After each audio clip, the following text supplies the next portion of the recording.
Hi, my name's Alex. I'm with Table Realty, and we're here at a home in Roseville that we recently had a home inspection completed on. And we thought it was a good opportunity to walk you through the house and show you the importance of a home inspection. All right, let's check it out. Let's go.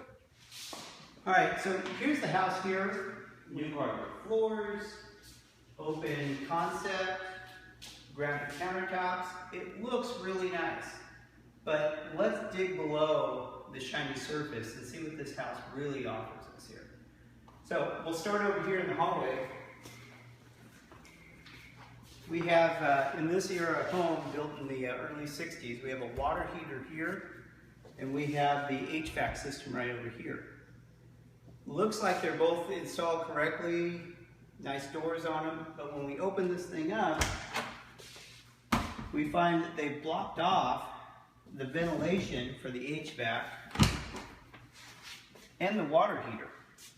These are both really big no-nos because they don't allow proper airflow for the two units. They're both use gas as the fuel. Gas needs oxygen, they need good airflow, and we just don't have it here. So without the home inspection, we don't necessarily pick up on that. Coming over here, you got a beautiful fireplace right here. You've gone ahead and painted it. Nice hardwood floors. But what's it missing? Look at this. It doesn't have a hearth out here. So if you do actually use it as a fireplace, anytime you have a spark that comes out, it's going to be a fire hazard on your new laminate flooring. In here, the log liner isn't set up. And then up inside, the flue is rusted and really won't close. We've also noted that the chimney is cracked, which is fairly common in this era of home. Moving over here to the kitchen. Great kitchen, nice open concept. Countertops look really nice, but they just weren't installed correctly. If you run your hand over these seams, your fingernails get caught. It's not supposed to happen that way. Over here with our stove, they've done something really unusual here because we have a gap where there should be a countertop or a cabinet. Your stove isn't centered over your microwave hood vent. And then when you open this up, they've vented your exhaust fan to the bottom of the cabinet. So you're going to go and you're going to take the exhaust, you're blowing it, you're sucking it up into the to the hood vent, and it's going right back in your kitchen underneath your cabinet. It's a big no-no. Coming over here and checking out these beautiful base cabinets. Oh, wait a minute. Well, the screws are all stripped out in the door. It just comes right off. Opening this thing up and looking in here, these base cabinets are repurposed upper cabinets. They don't go all the way back. The side of the dishwasher is exposed, showing us that it's not wrapped in insulation. And we tried to test this dishwasher in the home inspection, but we couldn't because the water's not turned on. And the turn-on valve for the water is right behind the dishwasher. So we have to take the dishwasher out to actually turn it on. Looking over here, we look at these beautiful islands they've created, and we open it up down here and take a look at what's below it. Well, if you look in there, the gas line for the cooktop that was here is still down in there. They have this electrical line that's just sitting down there. It should be in conduit, and really shouldn't even be there. And the cooktop actually used to be here. The other thing that we note is that these outlets, you should have a GFCI switch because you're in a kitchen, you have water, you know, if something got wet, you want a GFCI to protect you and not electrocute you. So this whole kitchen setup, where it looks pretty when you walk in, it's just a lot of really shoddy work that's been done. So let's move on and take a look. Down in here, you know, the bedrooms are all pretty nice. But if we come back in here, here's this beautiful master bathroom. When you come in here and take a look, this closet here, it's missing a door, not a big deal. They put this pedestal sink in, and all the plumbing for the pedestal sink, the cleanout drain, it's all behind here, and now you can't access it.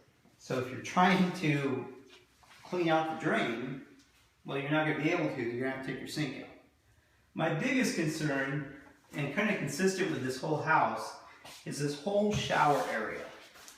Right here, you can see they simply tiled over the existing ceramic glazed tile that was here originally when the house was built. So, did they do it for the entire tub enclosure? I'm not really sure. But going a little deeper and looking at this, they've included this door molding into their tile job. And down in here, you see the wall is bowing. And what that really tells me is that at some point in time, water got into this wall. It's probably dry rotted back in here. And instead of fixing it, they've just simply put a varnish, a veneer of tile over it instead of fixing the problem.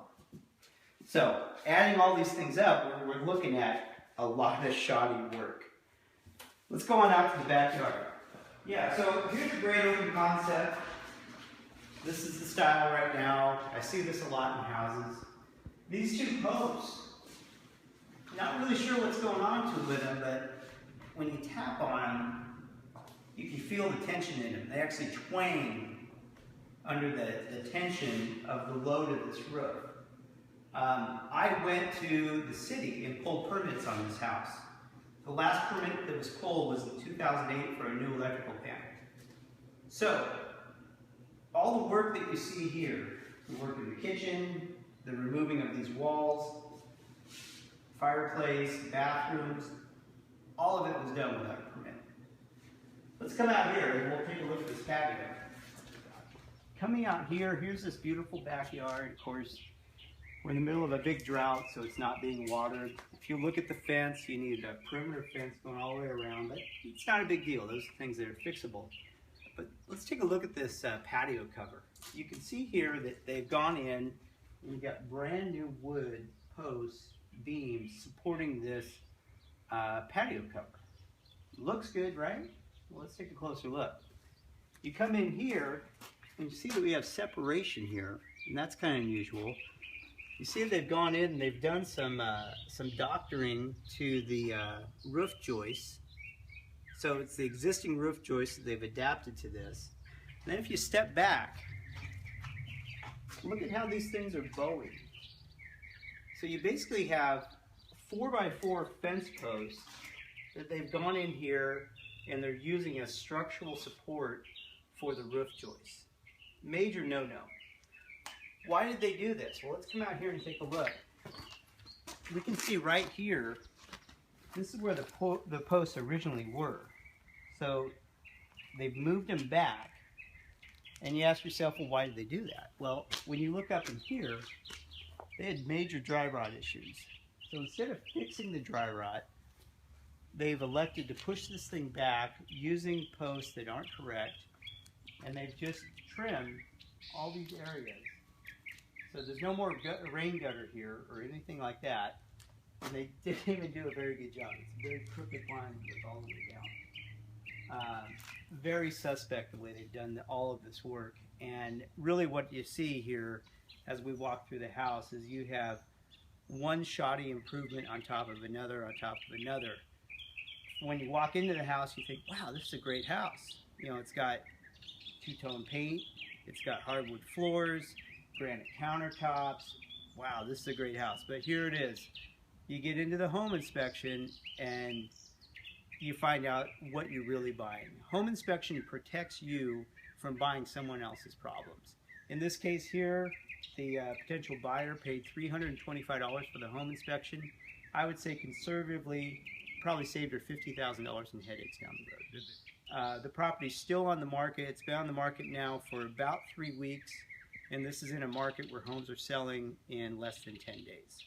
And interestingly enough, the listing agent has posted our property inspection as an attachment to the MLS listing So now any potential buyers they have access to that home inspection so they can review it. And I think that's probably one of the reasons why it's not pending yet.